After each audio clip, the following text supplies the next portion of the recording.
Bakal permaisuri King Charles III, iaitu Queen Camilla, tidak akan memakai mahkota bertahtakan permata Koh Ai-Noor yang digunakan oleh ibu mertuanya di hari pertabalannya nanti.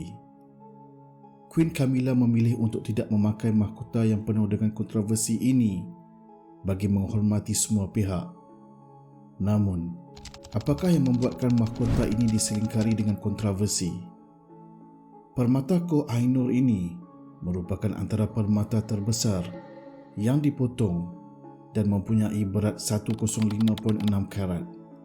Berlian Koh Ai-Noor membawa lambang kekuasaan, kemuliaan dan tragedi yang telah memikat imajinasi orang di seluruh dunia selama berabad-abad. Ia adalah berlian yang pernah diperjuangkan, dicuri dan juga diidamkan oleh raja-raja dan pemerintah. Permata berlian ini dikatakan diambil di wilayah Golconda yang terletak di wilayah Andhra Pradesh, India. Terdapat pandangan lain berkenaan sejarah asal berlian tersebut. Beberapa sumber mencatatkan bahawa rujukan pertama kepada berlian yang dikenali sebagai Koh Ai-Noor ini muncul dalam teks Sanskrit dan mungkin juga dalam teks Mesopotamia, iaitu seawal 3200 sebelum Masihi. Tetapi dakwaan ini tidak dipersetujui oleh semua pihak. Sebaliknya, beberapa pakar mengatakan bahawa Sultan Alauddin Khalaji mengambil permata itu pada tahun 1304 dari Raja Malwa, India, yang keluarganya telah memiliki permata itu selama beberapa generasi. Penulis lain mengenal pasti bahawa berlian Koh Ai-Noor telah diberikan kepada anak Babur, iaitu pengasas dinasti Mughal di India, oleh Raja Gwalior selepas pertempuran Panipat pada tahun 1526. Ada juga yang mendakwa bahawa berlian itu berasal dari lombong kolur di Sungai Krishna dan diberikan kepada Maharaja Mughal Shah Jahan pada tahun 1656. Selain itu, ada juga pendapat yang mengatakan bahawa batu itu dipotong daripada berlian Great Mogul yang dijelaskan oleh peniaga permata Perancis, iaitu Jean Baptiste pada tahun 1665. Legenda menyatakan bahawa berlian Koh Ai-Noor merupakan satu batu besar, iaitu sebesar telur ayam betina, dan dipercayai dimiliki oleh berbagai penguasa sepanjang sejarah. Masing-masing mengatakan bahawa berlian itu telah membawa mereka keuntungan dan kekuasaan yang besar. Namun, ketika pemerintahan Mughal, Koh Ai-Noor benar-benar mula bersinar.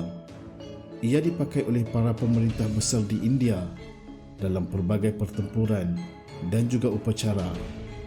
Berlian itu mempesona semua yang melihatnya dan ia berbicara tentang kekayaan tidak terhingga dan kekuasaan tanpa batasan.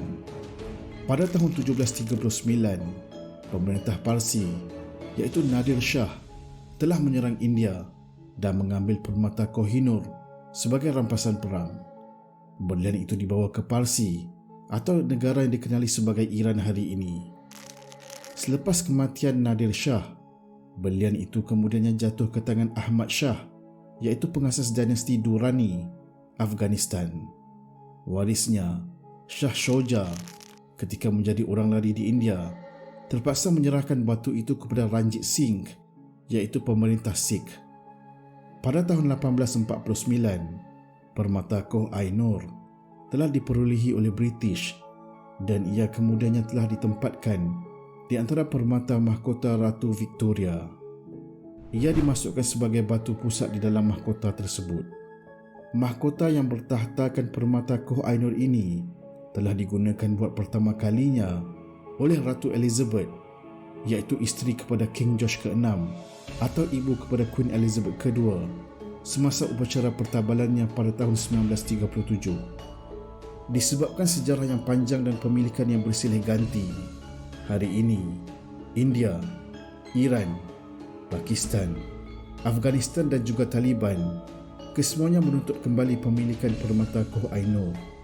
Permata Koh Ai-Noor hari ini dianggalkan bernilai 400 juta US dollar. Disebabkan hal ini, Queen Camilla memilih untuk tidak memakai mahkota yang bertahtakan permata Koh Ai-Noor demi menghormati kesemua pihak.